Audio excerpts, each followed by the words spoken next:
dégg nga ma xorom yow bismillah ay dégg nga ma xorom yow. waaw fii la bi la bëggoon a sañ. non mais tamit daa sañse nag macha allah ay bismillah Al Moustapha sax mu ngi lay nuyu bu baax a baax. maa ngi koy fay bu baax waaw Aïcha Thiam loo def. Aïcha Thiam sa greffage bi tey da nga ko wàccee doo ko ak ci ginnaaw fël ko tuuti parce que bëgguñu bruit bi dégg nga bruit bi ñuy defal. waaw bàyyi ma nuyoo balaa Babacar di rinkum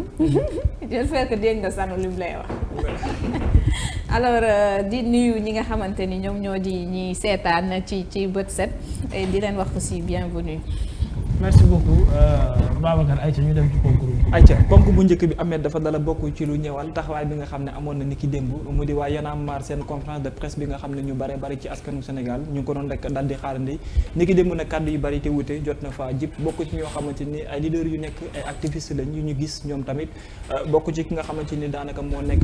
maanaam seen membre mu di ki nga xamante ni moo di Alioune Sané bokk na ci tamit ki nga xamante ni moom moo nekk rek ki leen di caat waaye yeneen kàddu yoo xam ne tamit jot nañ ko faa nemmeeku ni ki démb ñu bare bari dal di ko yëkkati féete sax nag ci kujj gi wala nekk ay woy politiciens moom lañu dala gis mu di ki nga xamante ni bokk na ci mu di Ousmane Sonko ka nga xamante ni moom moo nekk Barthélémy Diaz waaye tam keneen koo xam ne activiste bu ràññeeku la mu di Guy Marius Sagna moo tax tey Ahmed lu ñuy data xëy ci xëtu yéenikaay bi mooy est-ce que ñoom daanaka répondre nañu ci entente yi nga xamante ni askanu Sénégal moom lañ doon dal di am ci ñoom mu di yenn clarification yoo xamante ni day bokk ci ay tuuma yi ñuy teg ci seenam ndodd mu di nag ki nga xamante ni moo di Kilifeu ak Simon ci fàttali am na beneen vidéo boo xam ne comme ni ñu ko doon waxee fii Thierno jot na ko sikk ak nga xamante ni moom moo nekk rek maanaam Simon li ni mel nag yi da gën a incriminer wala gën a suuxal ñenn ñi nga xamante ñoo di activistes yi bokk na ci ki nga xam ne moo di Simon mais tamit participation ki nga xamante ni moo di Ousmane Sonko ci boobu la jotaay ni ki démb bien vrai sax jot naa clarifier que ni il n'est pas venu comme un état comme un homme politique waaye la ko tax a jóg mooy que ni comme un frère boo xamante ni bu mu nekkee ci jafe-jafe gis na ku ko taxawoon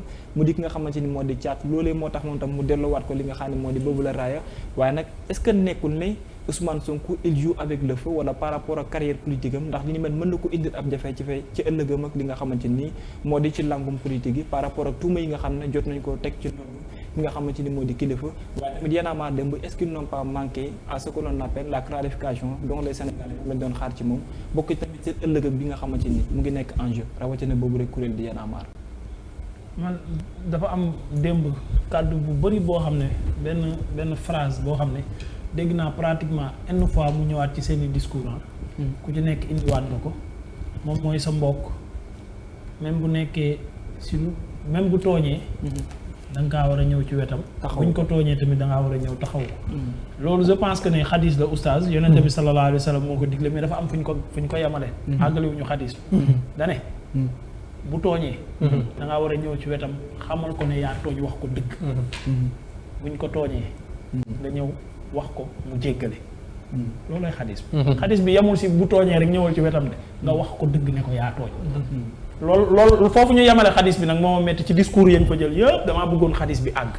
mais malheureusement xadis bi àgg lañ ci wax waaw li leen ci arrangé la ñu wax beneen bi moom mooy je pense que ne yàgg naa kaa jooy fii mais comme nee ngeen la répétition et les pédagogies ma répété waat c'est-à-dire nañu bàyyi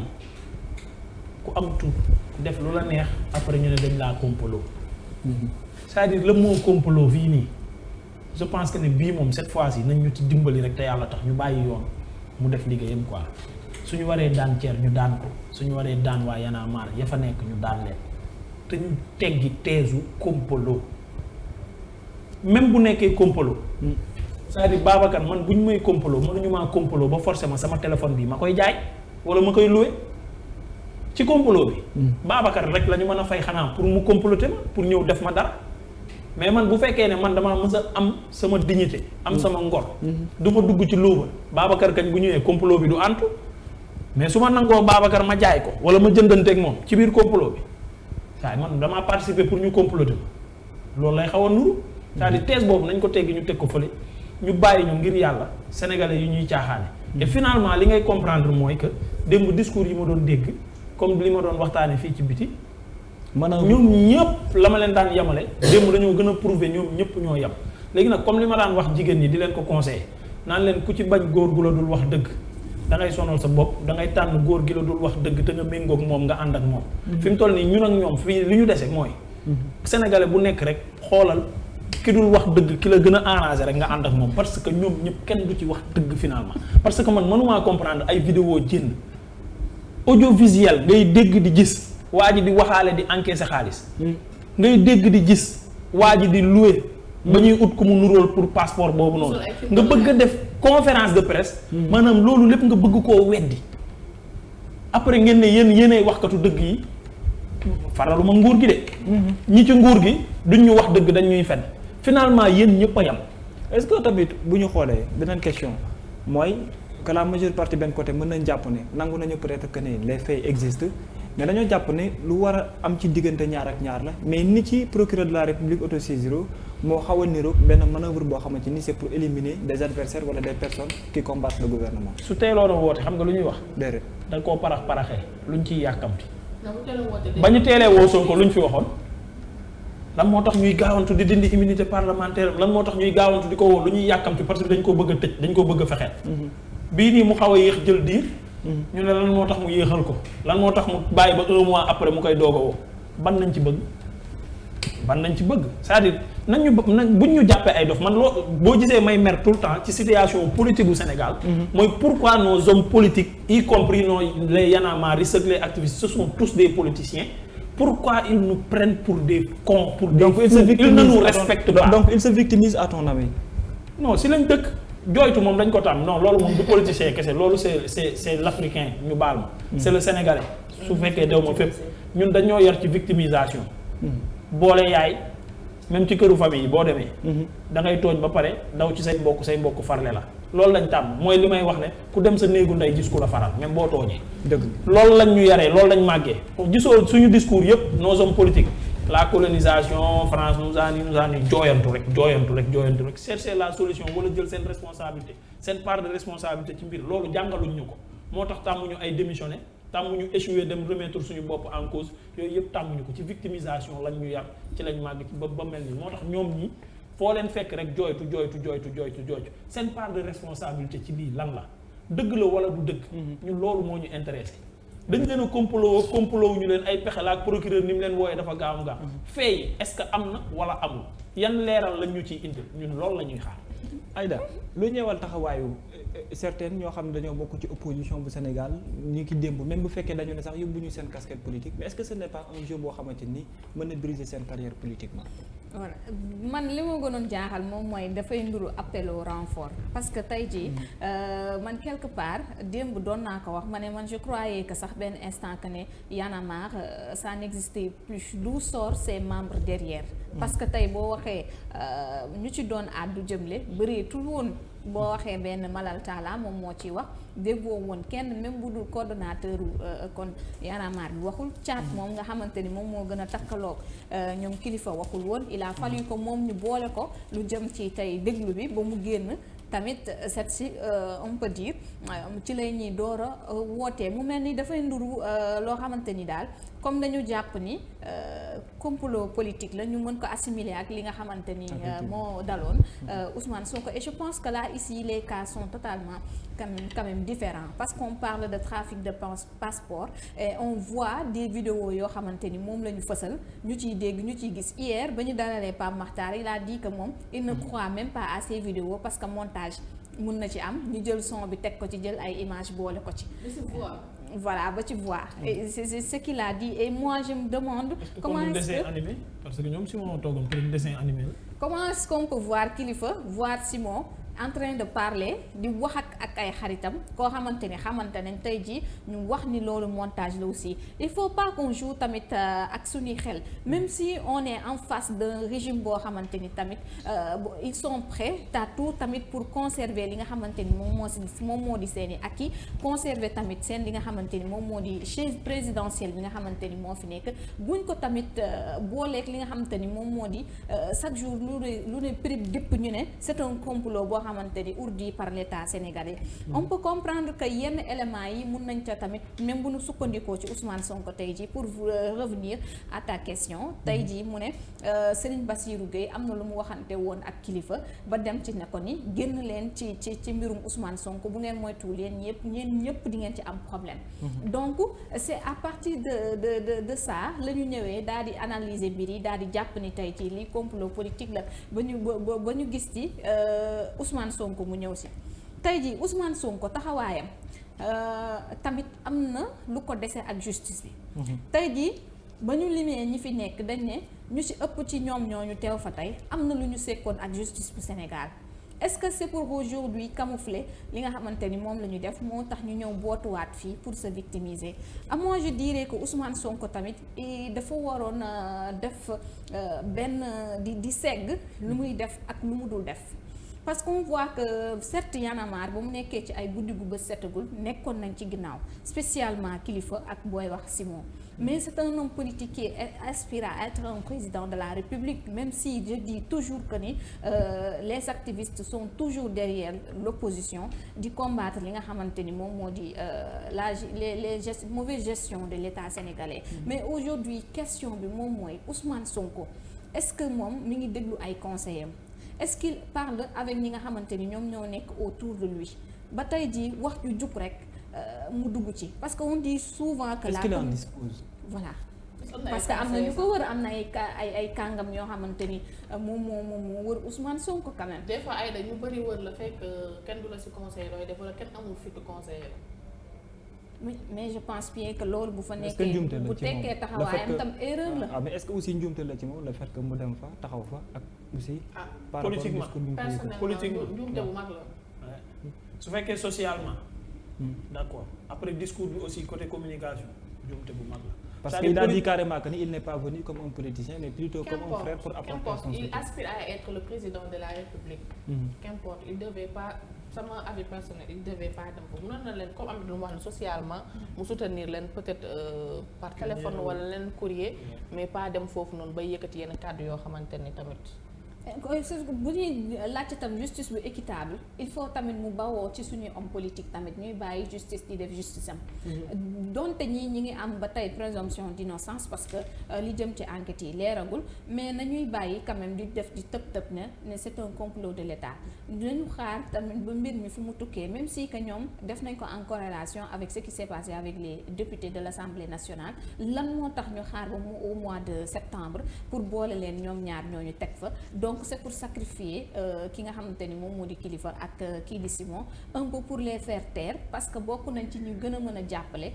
ñii parce que démb ci wax ji tam xawma ci Ousmane Sonko la xawma ci Guy Marius ndax dégg naa ko ñu ne Thiat moo ko wax je pense mu ne yéen ñii ba ñu xamee ni dugg ngeen ci xeexu Ousmane Sonko bi lañ xam ne ñàkk nañ parce que bu ñu gisee activistes yi dugg ci gis ñi féetee société civile bi bu ñu bàyyi woon ñun kese ak Ousmane Sonko ba tey mi ngi ci loxoy yoon kon kenn déggatul ay waxam donc voilà donc su wax yooyu di jëpp je pense que loolu tamit dina gën a tax ba Ousmane Sonko tamit du nangu toog pataaral parce que day jàpp ni tamit bu ñu liquider ñi nekk ci ginnaawam aussi il peut être seul face à un régime boo xamante ni c'est plus fort que lui te mun nañ ko faagaagal ci benn fittasu boo xamante ni def nañ ko parce que ñoom bu ñu génnul woon jamono ji nga xamante ni moom la ñuy génne moom lañ doon yóbbu Ousmane Sonko mbir mi mën naa demee neneen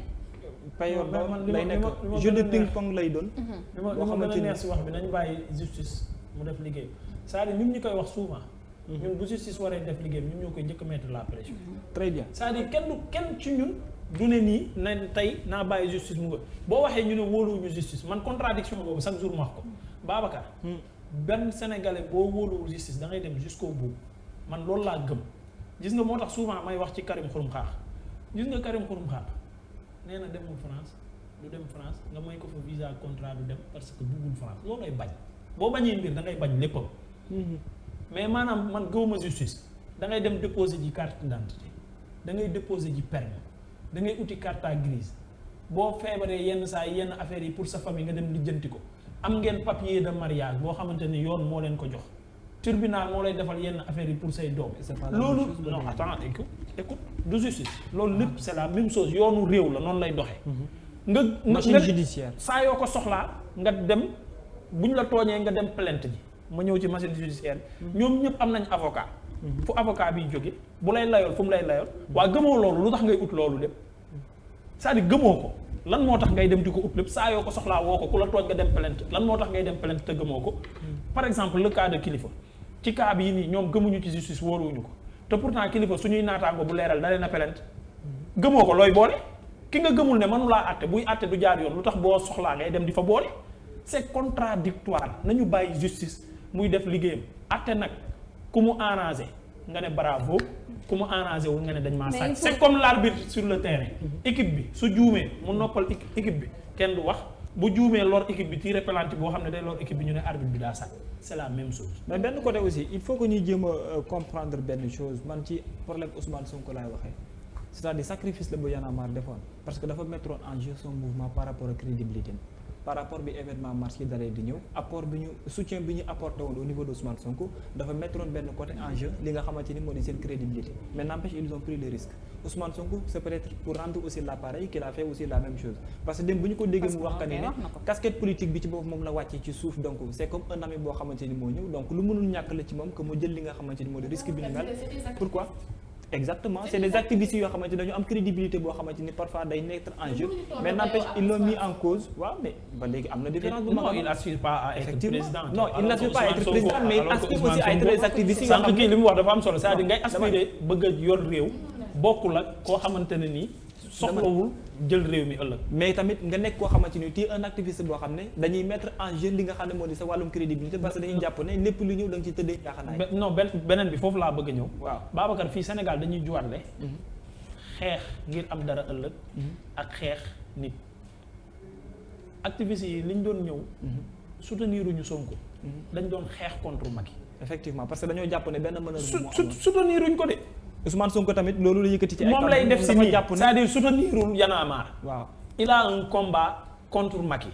looloo tax ñu ñëw fii nii c'était même encore c'est les mêmes erreurs yooyu lañ doon def Wade dañ doon xeex Wade ëllëg ñu xeex pour ëllëgu réew mi mais ñuy xeex Abdoulaye Wade léegi bu fi jógee dara du changer waaw mais actuellement moom lañ nekk di defaat dañuy xeex Macky Sall après bu fi jógee dara du changer soutiennent aussi Ousmane Sonko bu ñuy mais wax tamit tey mais c'était partisan effectivement Oui, mais bu ñu soutien fàtte Sonko. aussi que ne ci benn côté ñenn ci ñoom sax dem nañu ba jël sacrifice ils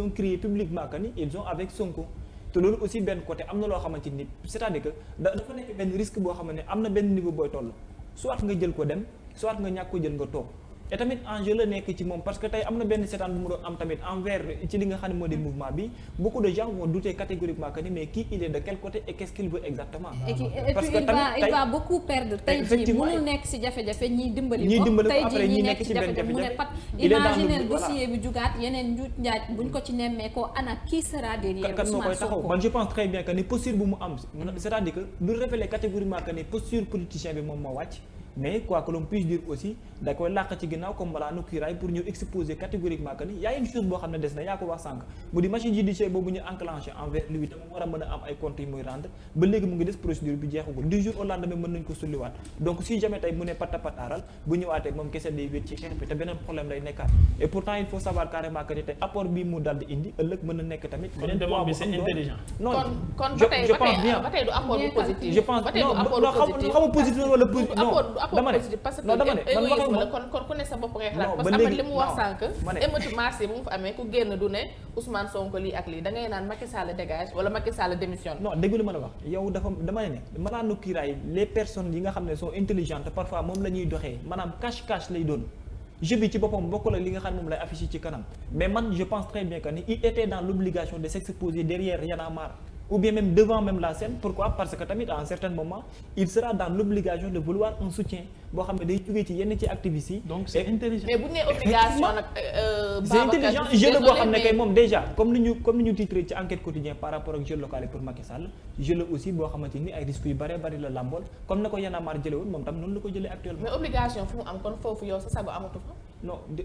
dégg ma la ma ne la day obligé mu jël ko parce que ci jëmi boppam am na loo xam ne moo koy xaar ci ëllëg digganteem ak léegi yoon Babacar pour man waaw lu jëm nag ci wàllu balaa yoon ma lay jox nga daaneel waaw. xoola gis nga ci discours yu fay génn yu bari ba ci public sénégalais bi fa lañ ñu bëgg a orienté mooy kaawu député yi Babacar oustaz a ngi nii encore pour le moment yi xutbu yi ak yonente yi sax di def bàkkaar mënul tax bàkkaar dagan c'est-à-dire am na ñeneen ñu ko doon def mais fa laa bëgg ak yow nga koy def taxul mu dagan sénégalais yi tàmm nañ ko def parce que discours boobu la ñu bëgg a dugal sénégalais yi tàmm nañ ko def nit ñi tàmm nañu jënd visa nit ñi tàmm nañu waaw je pense très bien que ni et après daa tax moom mu war koo def et je pense très bien que ni ak yow li ngay woote sax di woote activiste di woote gëm sa bopp di woote man je pense très bien que ni ils auront raison de souligner une telle chose parce que tey quoi que l'on puisse dire aussi mbiru kilifa bi mu déclenché procédure la boo xamante ni ñun ñëpp xamoon nañ ne quoi qu'il en soit ak nu mu mënti toll procureur de la république dina ci yàbbi te àtte dina ci am dina ci dugg. lan la ñu doon xaar nag ba mbiru député daal di yegg si ñu doog a enclenché bële d'une façon boo xamante ni c'est extrêmement vite plutôt que lever immunité parlementaire d'autres députés est là toujours en jeu presque 2 semaines et que waroon na mën a mat bu yàgg c'est la question que se posent les Sénégalais et que tey bu fekkente ni njaaxanaay bi nga xam moom la ñuy wax am nañu droit de ci douter wu ci benn côté pourquoi parce que lu nuyoo ci sëy lu ne ci takkalu ci doxaan lu ne dina feeñ ci sëy ba nekkul c'était pas la première fois et pourquoi c'est ce qui fait que les activistes effectivement justice bu Sénégal quand même moo indi problème am ni ko dal la justice sénégalaise est manipulée elle n'est pas indépendante aussi c'est ça le problème parce que y a des dossiers yoo xamante ne rapidité bi ciy am lors de l'arrestation de Ousmane Sonko loolu indi problème bi nga xamante ni moo indi lënt bi tax kun tey man ce que je peux comprendre mooy que même ñoom bu fekkente ni dañoo bëgg indi benn jeu ci kanamu Sénégal yi li leen gëm loo xamante ni nekkul te dëgg bi ñëpp xam nañ ko tamit justice bu Sénégal moom moo pëttal boppam ci lu mu mënti pët pourquoi parce que moom moo amul taxawaleen bi nga xam ne léegi-léegi moom moo war mu koy doxee et que ce n'est pas les Sénégalais citoyens lambda qui le disent quand même ce sont des personnes yoo xamante ni ci biir justice la ñu nekk ñoom seen bopp ñoo toog tëju seen biir génn xam ne justice bu Sénégal amul indépendance ce qui fait qu'aujourd'hui tey bu benn problème amee quand tu es de l'opposition wala nga benn parti boo xam ne da ngay sonal gouvernement du Sénégal tu as tous les problèmes du monde pour que mbir mi day nekk ba patax lañ koy jël mais quand tu es du près du président de la République c'est tout un problème machine bu ñuy jël la yota par yota lay doxee mais qu'est-ce qui fait que cette différence là existe alors que pourtant aussi les Sénégalais ñoom ñoo bokk ci même droit bu ñu am ça c'est la question qui doit se poser fi mu toll ni yàggaay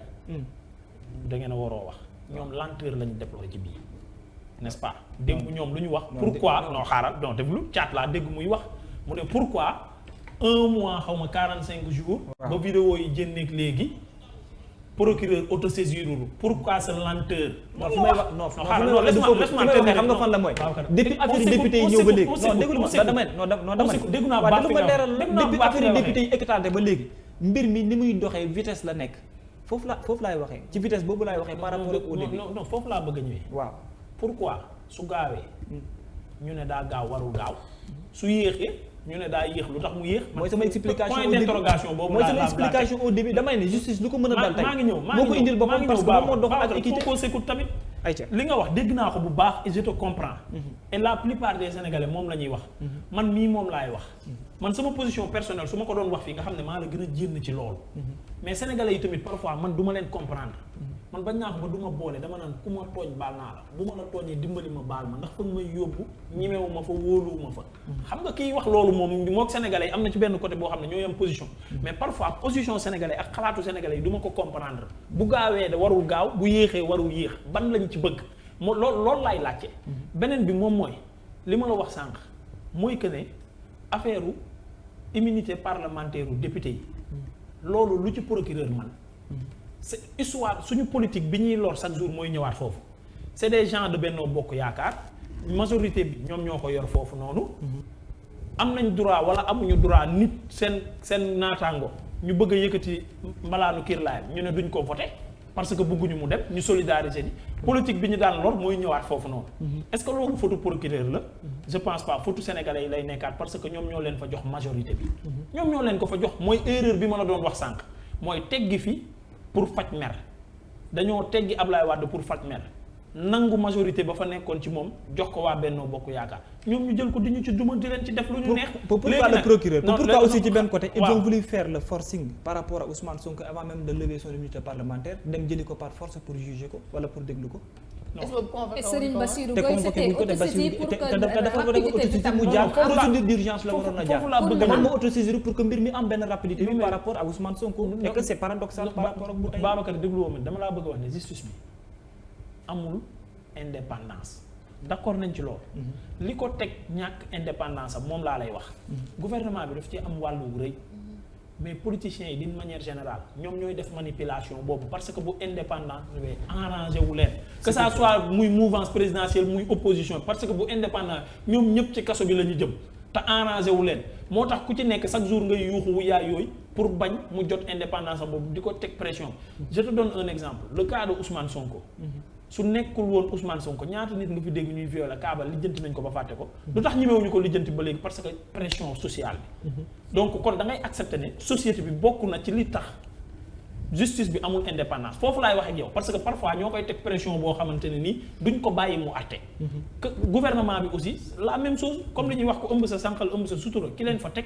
li mu bëgg moom lañ koy defal wala mu jël leen fa dossier politique bokkut ak dossier Ahmed mi ci buntu koñ bi. non voilà man nag looloo ma gën a metti nag. kon nañ nangu ne mënta indépendant parce que su fekkee le dossier politique ak dossier même sénégalais bi ñoom ñëpp di ay citoyen mënta yam donc kon mënul indépendant lenn kese la am mooy li mën a am rek mooy li fi ma commencé woon foofu laay jeexale on est tous des sénégalais bu fekkee dem nañu ba am justice boo xamante ni mën na ko jàpp ne fii lay farfa suba mu farfee tey lu mën a am tamit nañu jàpp ne c'est-à-dire bu ñu ko waxee tamit tuumala bu ñuy teg ci askanu Sénégal mais poids bi ñu am ak doole bi ñu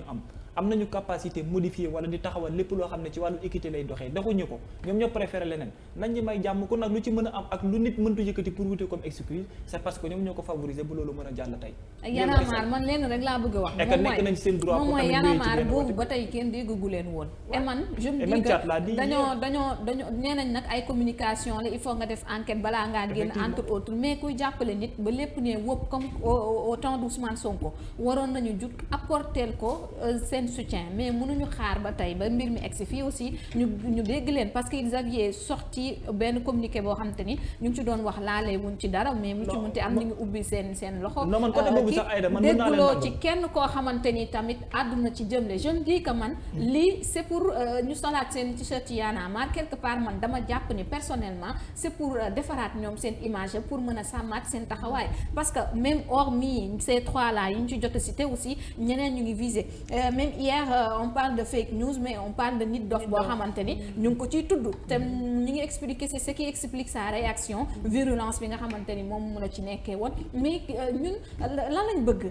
qu'on laisse notre justice faire son travail ñu bu ñuy setal ñu setal ñoom kilifa bu ñu leen setalul ñu xam ne ils ont fauté ñu mën a ñoom tamit def lu ñu war a def mais quant à nag justice état boo xam ne day utiliser justice su Sénégal pour tamit mën a téyewaat comme liñ ko comme waaw pour mën a toogaat wala nanguwaat mandat yi yokk ko li ko Ousmane loolu sénégalais duñ ko nangu et je pense bien dootuñu ko seetaan et tollootuñu boobu stade nañu bàyyi justice bi faire son travail comme il faut ni ki nuñ koy demander aussi et qu'on arrête tout le temps de dire complot aussi. En tout cas man je pense très bien que ñu du gaaw a dañ parce que ce qui fait complot ñoom ñoo nekk les responsables de ce qui crée le mot complot donc alors aussi pour ñu désister ci baat boobu il va falloir que ñu jàll ci yeneen instruction mooy équité. man daal ku may complot xam naa ne fële ca boîte de nuit ba wala salon de massage bi doo ma jàppale. parce que du ma ko dem. mais waaw ku may complot nag Sénégal fii nii di nga ma jàpp ak sëbi ko taan fa may toog sama gaay yi. naa ne di nga ma jàpp parce que fa laay ne. buñ la doon complot fii lañ lay complot. waaw vrai voilà justement donc nag ku ñu complot ci bërëb bu bon c'est parce que da ngaa bon. non Ahmed mënoo ko tuddee bon. non boo ma fekkee ci bar bi comploté ma fa. non mais ba ma màndi ñu ne ma dañ maa comploté ba joxal ma dara sama verre parce que damaa bon lu may def ci bar. non mais dem ci bar taxul nga bon aussi. déglu écoute Babacar déglu. waaw Babacar bu ma génnee ci bar bi màndi ñu ne dañoo def sama verre dara moo tax ma màndi dañ maa comploté. taxul nga bon. maa dem ca baar ba yaa fa dem ne baar aussi taxul nga am Mouhamed lu muy def ci baar bay baax non ça dépend am oustaz doo ma lan lay def ci baar bañ ko fay comploté yaa Seydi Aliou sax mën na dem ci baar mais ça veut pas dire que yaa Seydi Aliou baar boo fa demee loo fay def maanaam ban soxla la nit mën a amaat ci baar soyez logique nag ban soxla la nit mën a amaat ci baar ma jox la benn anecdote ma jox la benn anecdote moom mos a dégg ñu nettali waa ji imam la am benn taxawaleen ci benn koñ bi am benn waay boo xam ne ku mu sopp la am benn bés mu jël benn taxawal ne day dem ci mu dugg ci biir baar bi parce que am na waa ji muy gis ku mu sopp la am na taxawaay bi mu gis mu jàpp mu leer ko ne kii ku ko dimbale am na benn coppite parce que beneen taxawal la amoon ci jàkka ji ak yooyu imaam bi dugg ci biir baar bi buy dugg ci biir baar bi yow mi dëkk ci koñ bi boo gisee imaam dugg ci biir baar bi la question bi nga war a posé wu ndekk imaam bi ndekk bu duggee ci biir baar bi day xool lépp loo xamante ni gis na ko fa mu nekk sàngara moom lay jënd pour nañ ko tuural ci toilette parce que jàpp na ne waa ji moom nu ne waxee na ko moom noonu rek lu ko mën a dimbalee pour mu waaye léegi imaginer kooku bu génnee jugement bi nga mën a am ci moom ak beneen bu muy dugg c'est pas la même chose. bi mu génnee mandiwul de. non j'ai été très précis dama même bu waa ji mandé sax taxul mu imam bi bu génnee mandi non déggul ma non da nga bu génnee mandi imam bu bon la non da nga wax ne bu génnee mandi ku bon la mais non non yow li nga wax bokkul de yow da nga ne bu ñu sottee ci verre bu ñu sottee ci verre am dara ba mu mandi kay ko kay nag wax dëgg yàlla bon parce que am na lu ñu def ci veeram lam fa doon wuti kay moo jaral lijjanti c'est la grande question deuxième ponk bi moo jaral lijjanti mu di lii tamit wàllum imam la dal di ñeewal imam bi ñuy jox baaraamu tuuma